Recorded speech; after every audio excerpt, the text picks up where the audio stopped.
You're listening to Under the Shell Podcast, the best in America.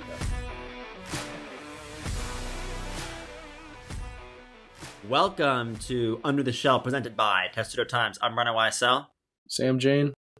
And Michael Howes. And this week we have our first duo interview, if we're not counting the Testudo Times crossover event from last year. But we got our first duo interview this week, Colin Griffith and Alex Nitzl of the men's soccer team here. So let's take it away.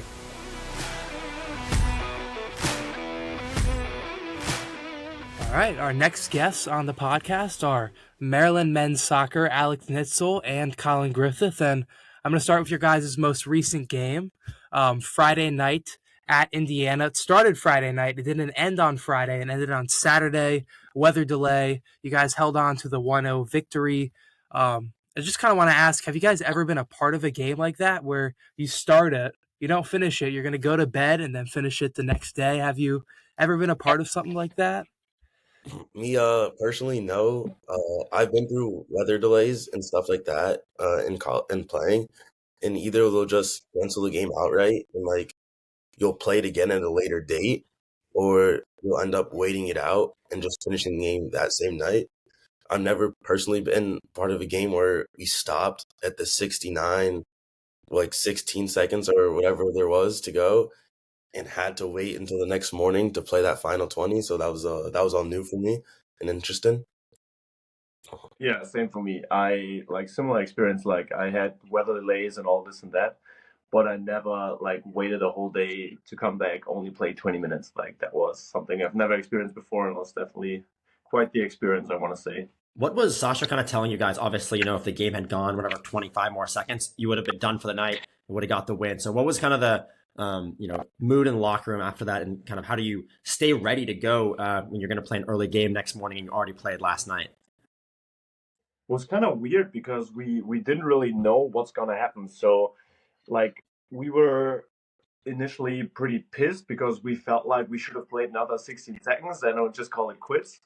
But I don't know, that's out of our control. And I think although Sasha's a very emotional guy, I think his message was pretty nice that way, because he didn't steer our anger. I was like, oh, they're screwing us over or anything. It was just like, all right, let's see what's going to happen.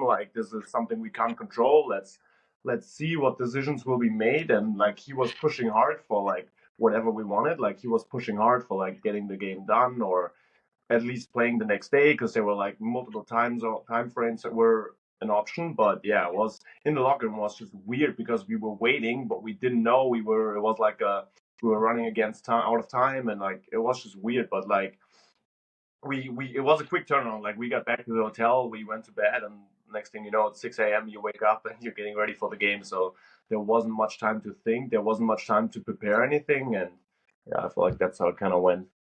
Yeah, I'd say it was a very weird feeling in the locker room because, like Nitzl said, no one really knew what was going on or what was going to happen if we're going to continue playing that night. So we were all kind of staying ready and all kind of also wondering ourselves what's going to happen. Personally, I was happy that we got to play the last 20 the next day because it felt like a full win and a very deserved win, rather than of just calling it quits and ending at the 70 minutes while we're already up 1-0. It's such a weird season last year. Obviously struggled in Big Ten play, and to kind of now start with 2 ranked wins. Tell me what went wrong in last season's kind of, one of the worst seasons that the program's had in a while. No offense, but you guys have started off well. What's been the biggest change, would you say? I would like to pass it off to Colin first. Oh, really? Really, I don't know if there's really been that much big of a change. Soccer's a game of small mistakes and small moments, and those moments can change results. And I feel like out of the time last year, we were on the wrong end of those little small moments, and we'd end up going down, and we just weren't resilient enough to really keep our heads down and keep working. And this year, we've been able to be fortunate and get up and not concede as many goals and be able to get on the front foot and score first. So that's what I'd say. Yeah, I agree. I also think that soccer is like a game where momentum matters a lot. And last year, the momentum was going very strongly against us. So if like a small thing went wrong, like you just know it would accumulate and more things would go wrong, and then you kind of end up in like a place where you're going out there, you're ready to win, you want to win, but like small things happen and like it just gets in your own head. And I think we got in our head a lot last year, and like I think that's right now what we're trying to build, that we're like in that positive momentum. We're like, all right, there's a small inconvenience happening, doesn't matter though, we keep going, we will get there, we will get the win. We have, and I think that goes a long way. And I also think like the biggest difference from last year to this year is that we have a bunch of more older guys, and I think that helps playing through adversity, how our coach likes to call it. Like, yeah, I think having more maturity and experience on the field definitely helps us in moments where we're struggling on the field too, where you have to suffer on the field and just pull it through. For you, Alex, kind of what went into your decision to come back for a fifth year here in College Park? Basically been a starter since you've been on campus. You've started in 56 of 59 games. You're the captain. What went into that decision to come back for a fifth year? I always knew that I wanted to go to grad school, which is why I did my bachelor's degree in 3 years. So I had another year to play and go to grad school. And I was exploring other options because I'm still international after all. And like, while I feel very well at the right place, I want to say, in Maryland, I also wanted to see what other options are out there. But after talking to some schools and just looking out, I just felt like Maryland's the place to be. I love the school. I love the people here. I love the education. I love the soccer program. And especially after a year like last year, I just felt like this can't be it for me. Like, I can't leave a place that gave me so much with results like that. I just felt like there's some unfinished business I got to take care of. So I decided to come back, and hopefully this year we can add a couple of rings to my trophy cabinet. Alex, for people who don't know your story, you're obviously from Munich in Germany. So when you came over here, I assume you knew nobody, and your first language is probably German. What was the craziest or like weirdest interaction or impression you had of America when you got here? Like, take me through those kind of first months. Is there any stories that stick out where you're just like, what the hell's going on? Oh, there are a lot of those, man. I don't know. The first thing that comes to mind for me where I completely lost it was when like I got here, I was in quarantine, and then I got out, and like the boys were like, "All right, let's go grab dinner." And I'm like, "Okay, cool, nice." Like, I'm finally meeting some people. I'm new here. I'm still like trying to adjust, and like my language was okay. My English, I want to say, was okay, but not comparably as well as it is now. But we went to a restaurant and we're sitting there, blah blah blah, and then we end up paying. And I've never seen it in Germany, and it was the weirdest thing for me ever. I go there, they come like, all right, here's your check, and then you give them your credit card, and then like the waiter just like walks away. Like, what is going on? You're like, where is he going with my credit card? What am I doing? I was like about to jump up and like, yo, like, can I come with you? Or like, what's going on here? And then like I was like, what is wrong with you? Like, I don't know. Like, for nowadays, it's so normal for me that you give your waiter your card, they take it, come back, bring it back. But for me, that was like the weirdest thing, because I literally just got out of quarantine in the morning, and I was like, why is he taking my credit card? Where is he taking it? What is happening there? This doesn't make any sense. I want to see what I'm paying. Like, he can do whatever he wants with my credit card now. This is so weird. But there are a lot of those things. I don't know. I also was very confused with one of my first sessions. I wasn't allowed to train yet because my medicals weren't cleared yet. But we went to the bubble. I've never seen something like that in Germany before. We went to, I don't know, the bubble is like a indoor facility next to the golf course, and it's like a very small field where you like it. I don't even know. I don't think it's there meant to be there for soccer, but it was very shitty weather, so we ended up going there. But stuff like that was just funny to me. It was just different. But yeah, it was overall a good time. I feel like learning about new cultures and like in new languages are always a good time. And especially in the first time, like the first couple of months, I want to say I understood maybe like 70% of what was going on, like even language wise. So just sitting there vibing, enjoying whatever's going on around me. Colin, for you, I mean, you got a teammate from Germany, and as you kind of got acclimated with the Maryland roster, you guys have brought in another foreign player this year. What is that like for you as a teammate, kind of having that, getting that perspective? Like, how do you go about building a relationship like that? I'd say all the Germans are really nice. I mean, there has been a lot more German speaking in the locker room, which is something to get used to because we have so many now. But I actually live with one of the newcomers from Germany, and so I get to bond with him just through watching TV and stuff like that. And no matter what they say, they're very Americanized now, I'll tell you that. So it is very easy to have fun with them and do some of the things that we like to do over here, and they enjoy it too. So we get to bond over things like watching football. Nitzl's actually telling me about how he enjoys eating his pizza with ranch now, which is a very American thing to do. So, Maryland made. And do you speak any German, Colin? Let's hear it. no, I cannot. I cannot Seriously? speak it. No. Wow. Alex, you got to get on that, my man. Yeah, he's a bad student. I don't know what to tell you. It's rough. It's rough. Colin, I wanted to ask about your relationship with Billy Edwards because I know you guys are pretty close friends. I'd say both wear the number 9s. You also said you could stop Billy on a 4th and 1. Are you gonna stick by your word on the podcast? Yeah, I'll stick by my word until I die. So I'm gonna ride and die with that I could stop him. I know he's playing well right now. Game's in the lights, but I know where he comes from. I know what he does, and I know how to get him down. Where's your guys' relationship come from?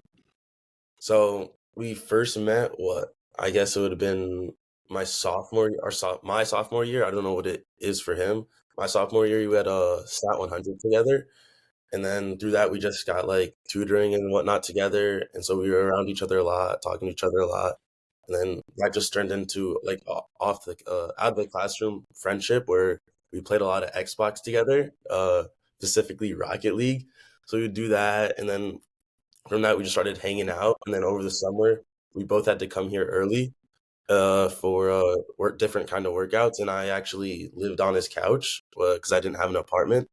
So we were around each other so much, hung out with each other, did a lot of things together. What's the thing about Billy Edwards that fans don't know that you think is a good little anecdote?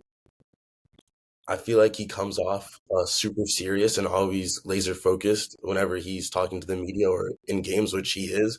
But he's also like the nicest and like biggest goofball, and, like fucking fun guy that like you're ever gonna meet. Even though he can, when he needs to be serious, he can turn it on and just do what he needs to do. We were talking about it earlier, but Colin, I want to go back to your first game at Maryland. You come in and you score a goal and you make an impact right away. Kind of take me through that moment and what's it like? And has that been something you kind of always looked back at and kind of remembered as a great start at Maryland? Yeah, it's like it's stuff you think about, right? You're going into your first game, you're forward, you want to score, you want to get off the ground running. So you go in and you kind of just waiting for that opportunity and just hoping that it comes. And I remember Josh is the one that I think Nitzl got a hockey assist too on this one. Nitzl played it to Josh, and then I'm just floating in the box and I see Josh go for the cross. So I'm just trying to find some space in between the center backs, and he plays a perfect ball in, and I'm just there to finish it off. And it felt amazing to score that first goal on my debut. But I do have a question for both of you now. Sasha's obviously been around for a while, not to call him old, but he's been in the game for a bit. What's the best story you guys have with Sasha that you think because he's obviously somebody Maryland fans know about, but I feel like you guys can offer a good insight into kind of who he is as a coach and a person. What are some good stories you have with Sasha? I have a good one I can tell, which I think speaks a lot to who he is as a person. So like obviously like I'm the captain, I have a great relationship with him. We've been through a lot together, but I think everyone knows how intense Sash is when it comes to soccer. He is a very demanding coach who is very emotionally engaged in the game, and it goes both ways. He can be the happiest man alive, but he can also get very, very upset and all this and that. But I think what is pretty unique about him and something I very rarely experienced before with coaches is that he cares about his players to a level that is just next level. So like, for example, when I approached him and told him, look, like I'm going in my last season, I'm going to graduate, but I'm like considering going to a different school. And like obviously for him, like as a coach, that's not the best thing you want to hear. Like, your captain can come back. I've played a good amount of minutes for him, so I would think he would want me to come back. And he told me that right away. He's like, look, like if there's anything we can do to make you stay, whatever it is, we're gonna do it. But I respect you. I know where you're coming from. I know what you want to do. And if there's anything in the process you need help with, like please let me know. He gave me a specific school I couldn't go to because that would hurt him in his pride. But otherwise he would help me. He would call coaches for me. He would reach out to different schools and be like, look, like my captain, like this is what he's gonna give you, and like was praising me to other schools, basically trying to help me find a place because he knew that that's what I wanted to do at that point. He still did everything on his end to make sure that if I decide to come back, that everything I want I have here and more. But he also was like, well, I value Alex as a human being, and if he wants to go somewhere else, I'm gonna be there in full support and help him as much as I can. And I think that's a testimony to him as a person because it takes a lot to step over your own pride and be like, look, I want the best for this kid and not what's best for him in that situation, maybe. So I think that that's pretty special. And I think that's just one, there are a lot of other stories that speak to him as a person, how much he cares and how he goes above and beyond for all of his players. And that's pretty cool to have a coach like that. Yeah. Did he come to Germany to recruit you at all?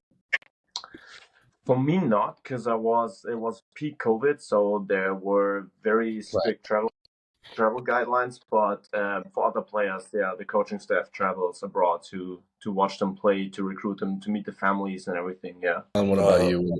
What's a Sasha? Like Nitz said, Sash can be an intense guy, and he's very passionate about every single thing he does. So I'll go with like more of a funny story that I have, and Nitzl has this too. So we're towards the end of training, and Sash and the coaching staff are standing on the halfway line, and we're practicing building out, and it gets to a point where we have our goalie Loreen, who can hit it like a really nice side volley, right? He can punt this thing wherever he wants. And out of nowhere, Sash calls for a ball from Lauren to be punted to him. And so Lau punts this ball 50 yards in the air. It's traveling. Everyone's like looking at it like, what's Sash going to do? Like, this ball is super hard to control. He just steps back, takes it off his laces, boom, pops it up again, and then catches it in his arms. And everyone's looking around like, did he just do that? And then out of nowhere, he does it again. He wants it again. And he, boom, same thing. Lauren launches this ball, might be even higher in the air this time. And he pops it up again, perfectly out of the air with his laces, catches it on his neck, and then flicks it back up. And we all start running around. Everyone's screaming. We just ended practice after that. I don't think we were supposed to be done, but we just ended practice. It was the most insane thing I've ever seen. It was awesome. Old guy still got it. Either Yeah. that or hip injury. Nobody knows, but Yeah.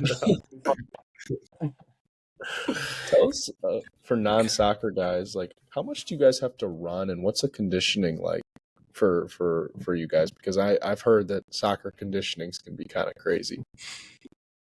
I think it's like a normal player will run like between 6 miles, somewhere around 6.5 miles during a game, depending on how long they play.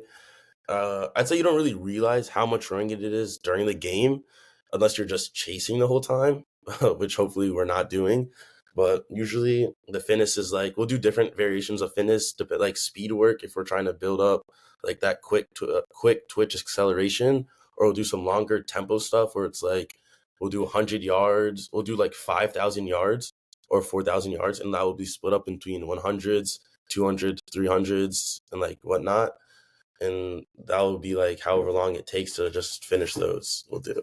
yeah, I think what's pretty unique about soccer, which makes it fairly challenging, is that you have kind of like a lot of running where you just run like at a normal pace. You're not like super fast, but then you also have a lot of high intensity runs. Like a lot of other sports, you either have one or the other, but soccer kind of combines them both. Like in other sports, either you just run for however long your game is and you just run at a consistent pace, or you don't really have to run, but you always have to hit sprints. And in soccer, you kind of have to do both. So it just like accumulates, and like you got to prepare for it because you got to have a pretty good base condition to just be able to run around the whole time, but you also want to be as fast as possible. And like every single time those sprints hit where you got to run for a ball or be in a duel with someone. You just gotta be ready to sprint for it. So that's fairly challenging, but also the nice part about soccer, I want to say. Colin, I wanted to ask you, since Alex is here, I think this could be funny. What is your favorite story of Alex as a captain? Could be funny, could be, a good story. Like, what's your favorite moment that you can remember so far of Alex as a captain? I would think very well about this, Colin. I have a good answer. So we have this tradition in like the locker room that whoever we're playing, we will do MFU on the little whiteboard we have, and then that team that we're playing. So this season, Nitzl wanted to get it kicked off, I think, for us. Well, not kicked off. It was a few games in the season. So he takes the initiative, and this is a UVA, really big game. He does the MFU UVA in black. And so the next game we tie the game, obviously not, a little disappointing. Then we go to change it for the next game, and we realize we can't wipe it off because Nitzl wrote it in Sharpie, and now it is still there to this day in our locker room, MFU UVA, and no one can get it off. And it's really funny. I need to add on to that, though. To be fair, as Colin said, it was a couple of games into the season. And before anything started, I went to Colin and I said, Colin, this is your responsibility. Please take care of this. So to speak of UVA, I walked in the locker room, see the board, and it was still like the previous game on there. So I was like, that's not right. I gotta change something. So that's why I had to do it. Colin should have done it. I tried to make up for him, and I might have made a tiny little mistake there. I don't think I shouldn't have told this to Colin because I just turned the board around. So I saw it until I showed Colin. So I don't know. Might be up to Colin, honestly. What are some other like fun team traditions like that you guys have? So we do like we have a little competition, like an art competition, I guess, between like the freshmen. We'll give them something to paint, and then we just like we want them to take their time with it and really show their artistic ability, but they're all horrible artists. So it's just fun for us to look at, and we get to judge. And then we'll have all the freshmen leave and all the upperclassmen, and our trainer will vote on who we think has the worst piece of art. And then for the person with the worst piece of art, we get to pick their outfit for the first day of classes. And usually it's pretty fun to see what the worst thing we can come up with for them to wear in public. What did you guys come up with this year? What do we do, Nitzl? Do you remember? This year it's still in the making because first day of class we had a game, so we couldn't do it. Yeah. And we don't want to mess around with the freshmen. But it's coming. We're waiting. I know exactly when we're gonna do it, and the outfit is pretty much done. First of all, I think it's hilarious that you call it an art contest, but but yeah, no, like we actually like last year we did it with clothes we had from, I don't know, Jamie Lowell. He gave some stuff away that was questionable to wear outside of your home. But this year we actually went a little bit beyond, and like I think someone purchased something, and we also asked a couple of other people from other sports to give us something to make sure the outfit is spot on. But yeah, I can't wait to see how it turns out because we're waiting for a day where it's the busiest for that person, but where we all can come visit him, because that's always the best part. That person has to do a full-on vlog like in our Snapchat group chat like throughout this whole day, like how it's going, and like a bunch of guys just come and visit him at his classes or when he walks around campus and like go there and trip him, and it's a good time for everyone else besides that person. Nothing like a good little tradition to get the freshmen acclimated. It's obvious. I know the crew is a big part of the Maryland soccer, and they're pretty loud. Do you guys have a favorite chant that they do? I love the banana song. I don't know what they are saying. I have no idea because like I usually am on the field and I can't concentrate on the chant. But whenever they start singing the banana song, I'm just happy. I just love it. I'm all for it. It's so funny. But I also love when they're just going at the goalie every single time he has a goal kick. That's just that it's very funny what they're doing, honestly. Personally, I love when they just go at the goalie and say whatever to the goalie. Like I think that's the funniest things ever. Whenever they just say the most outlandish things to him about whatever personal stuff they have, and I think it's hilarious. Well, that's all we have for you guys. Thank you very much for coming on our first ever interview with two athletes at the same time. So we're glad we could make it happen. So thank you very much. Thank you, guys. Yeah, it was great doing it. And you heard it from the soccer team who, guys, they continue to excel. I mean, it was a winning week in Maryland sports, and we can start with the biggest team and then eventually get to soccer because football with another nice victory, not against an FBS school though. Theismann has started, and Billy Edwards continues to play like one of the best quarterbacks in the Big Ten. So really quick, guys, I just want to ask, there's not a lot I think we can kind of discuss individually from Villanova. We can touch on some brief things, but I want you to evaluate what you think you've seen from Billy Edwards so far through these first 4 games. He's leading a lot of the Big Tens in statistical categories, passing yards, attempts, completions, is one of the best grades in PFF. He's consistently been one of Maryland's higher rated players, and it's looked that way in the field, but obviously not against stellar competition. So through 4 games, what have your guys' thoughts been on Billy the Kid, as they like to call him in College Park? He is running the offense the way Coach Loxley wants him to run the offense. If you remember back to the QB battle over the summer, right before the season started, a lot of what Coach Loxley was saying that he wanted to see a quarterback who would run the offense the way he wanted it. And Billy's doing that. The turnovers, it's not that bad. 8 touchdowns to 2 interceptions. You saw in the Virginia game when they want to run the ball with him, they can do that willingly. And then you see that connection with Ty Felton, which is really just boosted this Maryland offense extremely to open up the season. Yeah, I agree with Mike. Billy Edwards has absolutely exceeded my expectations and lightly exceeded the expectations of Mike Loxley and Maryland fans. But the thing is, he's doing everything he needs to do for Maryland to win games, but I don't know if that's still going to be enough for this team to, have a winning record in the Big Ten. I mean, even the way Talia played sometimes last year, which, you can argue if that was good or bad, but they still weren't able to always get it done. So Billy Edwards has been very good, but I don't think he's played well enough to be a, season-altering or a program-altering quarterback for Maryland. But he's absolutely done his job, and Maryland has to be happy with that.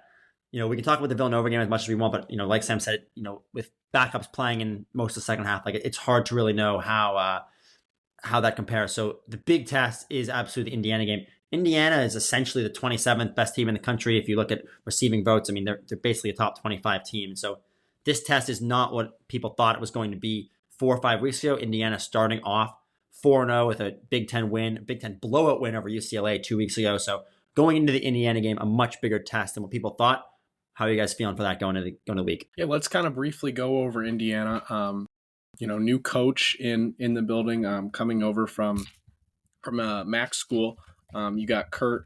I'm always bad at pronouncing this name. Cignetti. Kurt Cignetti. Cignetti. Who replaced Tom Allen, who obviously had kind of a down slope. But Indiana brought basically the entire MAC from the transfer portal, and not only that, but schools around James Madison, which is where Cignetti comes from, I believe. And so they've really kind of tried to upgrade their talent pool. They kind of are an interesting team, I would say. They're 3rd in the Big Ten in passing yards behind Washington and Maryland. And their passing game's been really good. 9 touchdown passes to 0 interceptions, which is obviously looks really good for Curtis Rourke, who transferred in and has kind of brought a jolt to this offense for the Hoosiers. Rourke coming in from Ohio, so there's that MAC connection. But you look at this offense has really relied on its ground game as well, 2nd in the Big Ten in rushing yards. So they're one of the most explosive offenses in the Big Ten. And when you look at some of their receiving weapons, I mean, obviously they bring back Donovan McMullen, who's a really, really good player, and they have a lot of different options. So it'll be a test for Maryland's defense that struggled with big plays to kind of limit that.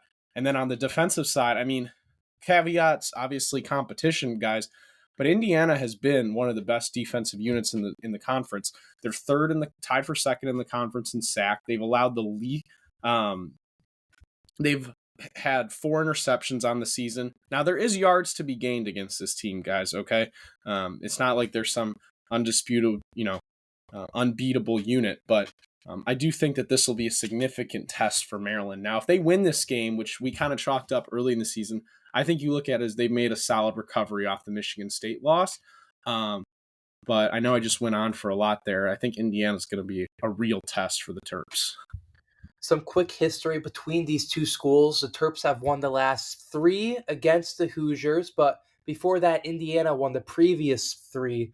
And then kind of a little bit of a prediction for this game, just looking at the wins that Indiana has had, way more convincing wins than Maryland's had this season so far. That 42-13 thrashing over UCLA, 52-14 over Charlotte. If I had to pick this game, I'm going to say Indiana wins. One of those games, Mike, that you talked about with the history, Billy Edwards coming back and leading a big win after Talia went out. So Edwards has familiarity in Memorial Stadium, which doesn't really sell out, but I would expect it to be pretty well packed on Saturday.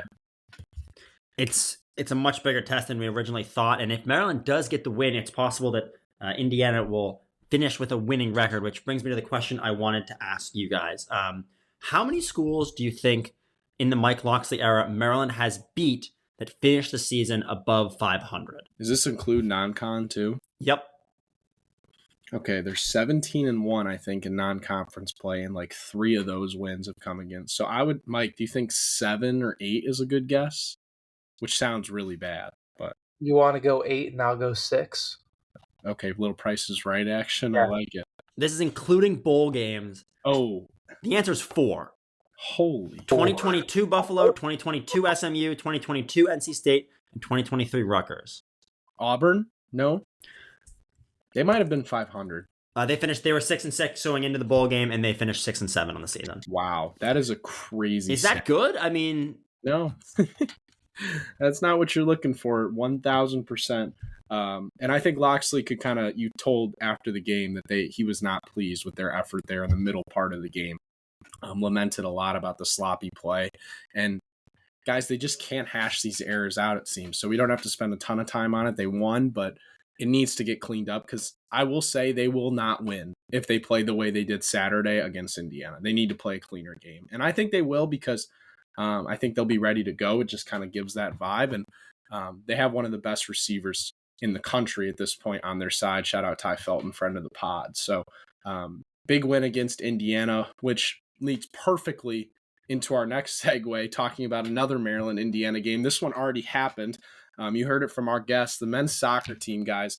Another just impressive win. A little weird in how they got it, but a big win over the Hoosiers to secure their second straight ranked win in the Big Ten, which kind of props them up at the top of the list in terms of contenders. So, Brendan, huge win. Take us through what happened.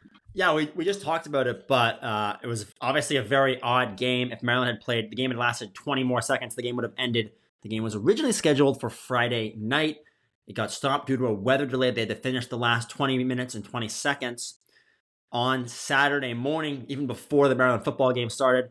The game was 1-0 at the time of the weather delay. Leon Cole had scored on a penalty earlier, and then there was no scoring in the final 20 minutes on Saturday morning. I mean, we talked about it, but that's just got to be so weird to finish a game like that. But hey, Maryland got it done. It's a good thing to kind of have in the back of your mind. If that happens again to you, it's a good experience to have, good resilience. So overall, very positive look for the Terps to come away from Indiana with a win.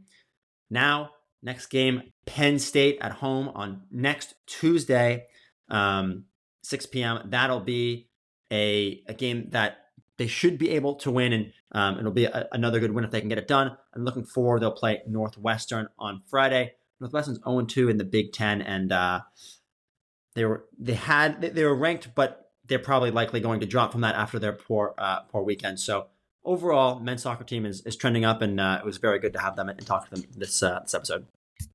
I mean, we think at this point, Brennan, really quick, it seems like this team's probably a Big Ten contender. 2 wins over the 2 best teams in the Big Ten, probably, no? Yeah, I mean, you necessarily would not have said that 2 weeks ago after their start, but they ended up playing pretty well. And I think a lot of context of that goes back to last year. But, the way they played in the first 2 games, they definitely look like they could contend for a Big Ten title. But the road is going to be tough, and the road is going to be even tougher than it would have been if they had been this good last year, just because of the 4 new teams in the Big Ten. So do I think they'll win the Big Ten title? No, but it's looking pretty promising that they will make the NCAA tournament at this point. Right. It's kind of fascinating that the two teams at the top of the Big Ten were two of the worst teams last year. Ohio State is tied with Maryland, and they were, I think, third to worst or second to worst last season. So really interesting stuff out of the soccer world, and we'll keep it. It's right super there. early. It's super early, right? It's Yeah, only it is, obviously. first 2 weeks, so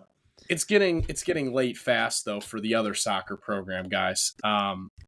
Mike, another disheartening loss for Megan Ryan Nemzer's team to fall again in the Big Ten.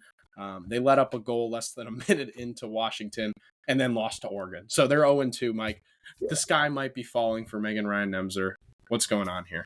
Yeah, when we previewed these games on last week's episode, we said there's a solid chance the Terps are going to grab one of these. Washington had not made the NCAA tournament in a few years, and Oregon is a team that didn't win a single game last year. They went 0-16-3, and Maryland just lost 2-0 to Oregon.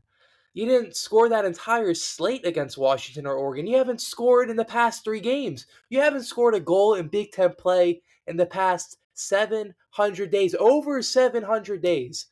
I protected Nemzer a few weeks ago when we talked about the hot seat subject with her. I gave her the benefit of the doubt. I wanted to see how the season was going to play out for her. It is year 3 now for Nemzer, and the Terps are still losing bad games that don't even feel like a match. Coming off the losses to Oregon and Washington, I would say her seat is getting a little toasty right now. It always ties back to the seat, man. And I think Mike absolutely hit every nail on the head. At this point, no matter what you say about the program's rebuilding, and these games aren't even close. I mean, to not score a goal against Washington and Oregon, who are both essentially at the cellar of the Big Ten, can't happen. Frankly, just can't happen. And it continues to be a struggle for Nemzer and her team. So, upcoming, they have, I would say, opportunities to win, but probably not. Northwestern on Thursday and then Illinois on Sunday. Those are two teams that have losing records in the Big Ten, guys. But until we see it, I don't think we can say anything other than to expect losses for this women's soccer team. Yeah, I mean, you said it perfectly, right? At the time of this recording, Northwestern is 0-3 in Big Ten play, and Illinois is 0-2-1. Once again, you would say 2 pretty decent opportunities, but after that, the road's going to get much more difficult. So it begs the question, if they don't get it this weekend, I said it last weekend, they might not get one, but judging off of the previous weekend, they probably aren't going to get a win in Big Ten play. And frankly, at this point, who knows if they're going to score a goal? I mean, Mike said it, 700 days, more than 700 days since they've scored a goal in Big Ten play. I mean, that's crazy. Do you guys know what was happening 700 days ago? I couldn't tell you. Probably recording this podcast. Yeah, exactly. But not a good look at all for the women's soccer program. And, I like to do this defense early on in Coach's career, and that I've talked about with Kevin Willer too, is that you don't have your players yet. You're the first year head coach. Transfer portal adds a little more leeway, but, Megan Ryan Nemzer now has a lot more of her players as a third recruiting class. It's her team now. It's her roster. It's who she wants. It's how she wants to construct a team. And at some point, there's no more benefit of the doubt you can give them. So we'll see if there's a coaching change in the offseason. But there's still many more opportunities in the Big Ten. And so 3 games in, it is not looking promising. No, like we said, guys, it's getting late early for Ryan Nemzer, and they're kind of hanging on a thread. But we can talk about 2 teams who had a better week really quick. Field hockey and volleyball. Start with field hockey, 3-2 win over Rutgers on Friday night. We're recording this on Monday. They're currently ranked number 7. I would expect that to go up. Mike, probably a top 5-ish, I would say, right around there. And they have a huge week. So talk to me through who the Terps play that has been kind of a thorn in their side. Yeah, they have Northwestern coming up, and this has been a team that's given Maryland some troubles in recent years. The Terps are 2-7 against Northwestern since 2019. That includes 2 losses in the Big Ten tournament, and then 1, which I covered, which was in the Final Four in 2022. The Wildcats are among the best in the NCAA, title in 2021, runner-up the past 2 years, but this has been a team, despite Maryland field hockey being among the best programs in the NCAA, they just can't really seem to get past Northwestern in recent years. Well, Northwestern's pretty good in their own right. They've been number one up there for a couple of years. But yeah, it's a huge opportunity. I think if they win that game, you probably announce yourself as another national title contender. They always are, but really, I think you kind of cement yourself if you're Missy Mahar's squad. So that'll be a really, really fun one to watch. I would encourage everyone to tune in. Mike, when is that game? I want to say it's later this week. No?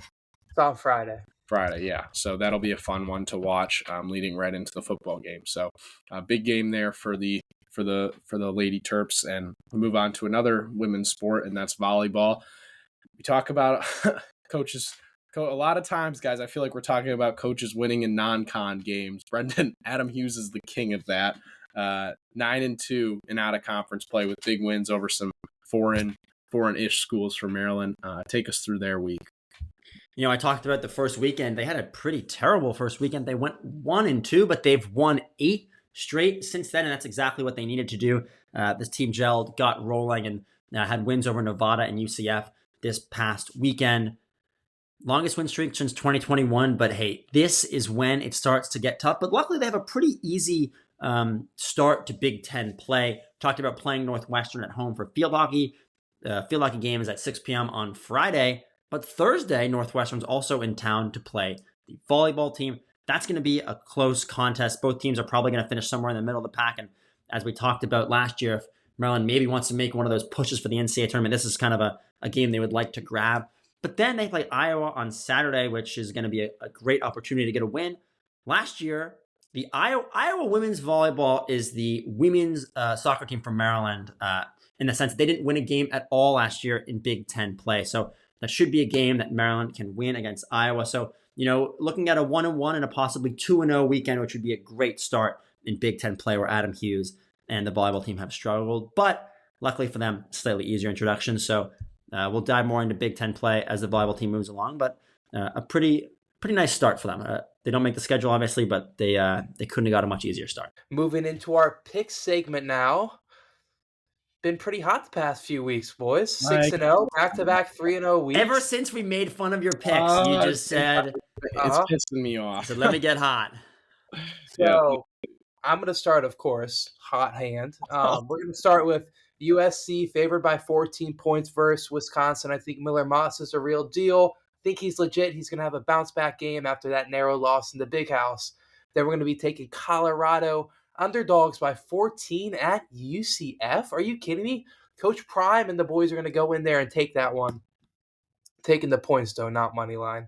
And then last, we're going to have Georgia Southern, Georgia State over 58.5 points. These are two teams that have terrible defenses. In-state rivalry should be a high-scoring game. Mike, I really appreciate you taking Georgia State, obviously near and dear to my heart. We're obviously a Maryland football podcast and a Maryland sports podcast. But I have to ask you very quickly, what were your thoughts in the final minute of the Colorado game? First, it was like, I cannot believe he dropped it. Then it was, I cannot believe that those two plays just happened back to back, and now it's going to overtime. That was one of the wilder endings I've seen in a football game.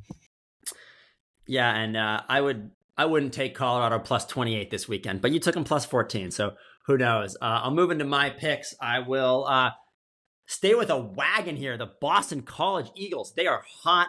They had not a rival weekend, but obviously a big weekend for BC. The Furwell's game, beating Michigan State late Saturday night. They're going to ride that momentum. And they play Western Kentucky. I'll take a minus 11.5. And then Michigan coming off of a big win, as Mike mentioned. I'll take Michigan minus 10 against Minnesota. And then probably the game of the week. Sam is very mad because I just took that pick and he was going to take it, but it was on the dock earlier for me. And then my final pick will be Georgia minus 2.5 against Alabama. I don't think Alabama is even close to as good as Georgia. Georgia might win this game by 30, maybe 40. Wow. Hot takes from B Wizzy. Brendan, you or Mike, you have an obsession with Colorado. It's getting out of hand. Wait, let me not say Colorado. Let me quote you, Coach Prime and the boys. The more you clown it, the more these picks just become more successful. I don't think you've learned your lesson yet. 6-0 the past 2 weeks. All I've learned is winning, bro. I'm 1-0 in the season. Number 2 in the standings right now. Yeah, well, we're gonna get back on our winning ways this week. I'm gonna start it off with my favorite pick of the week, Illinois plus 17.5 at Penn State.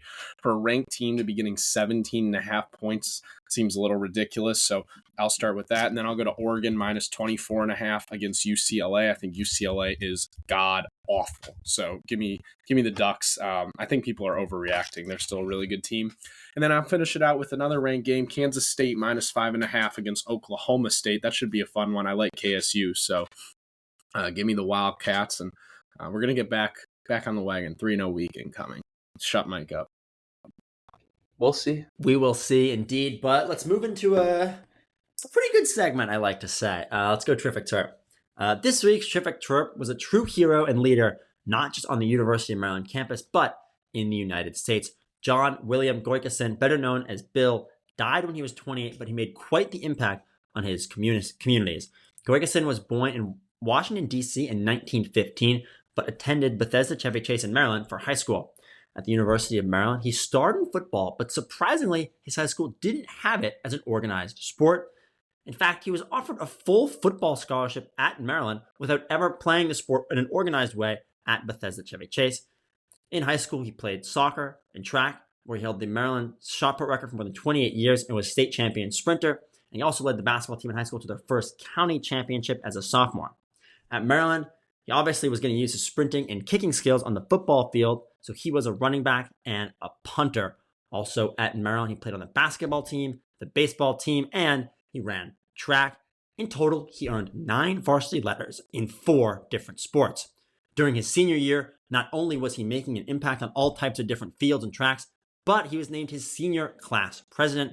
After his time at Maryland, he was drafted by the Philadelphia Eagles in the 1937 NFL draft, and he was offered a spot on the Washington Senators baseball team, but he turned it down and instead decided to attend West Point. He eventually found his role as a part of the Army Air Forces in 1942, and he was deployed overseas during World War II. His aircraft was shot down in May of 1944, leading to his death. In a shortened life, Goykeson made an impact that was felt around the world. He's in the Maryland Hall of Fame, and he's this week's Terrific Terp. 9 varsity letters, guys. Pretty dang cool. Do you think you guys could handle playing 9 varsity sports? That'd be kind of wild. We heard Dante Trader talk about how hard it was to play 2, but 9? I mean, like, comparing the athletic landscape of college sports in America in the 1930s to the 2020s is it's almost not a fair comparison. However, I mean, this guy must have been a hell of an athlete. Yeah, I mean, 9 is crazy, and it's good that we were able to highlight him. So you only get that type of content here at Under the Shell, and you'll continue to get that if you keep listening to us because we're available at Apple, Spotify, YouTube. Guys, am I missing anything? Socials on TikTok, Instagram, Twitter. You know, we're everywhere. Shout out Eddie. He's been absolutely killing it. Yes, Eddie's been amazing. So we're pleased that you continue to listen to us. We're going to continue to bring good on good guests for you guys. That's what we want to do. And next week, big episode, literally and figuratively. We'll be diving deep into some of the events that have shaped Maryland athletics. So that'll be a really fun one. Make sure you tune into that. And until then, stay good. Guess what? You've got Under the Shell podcast. Nobody does it better.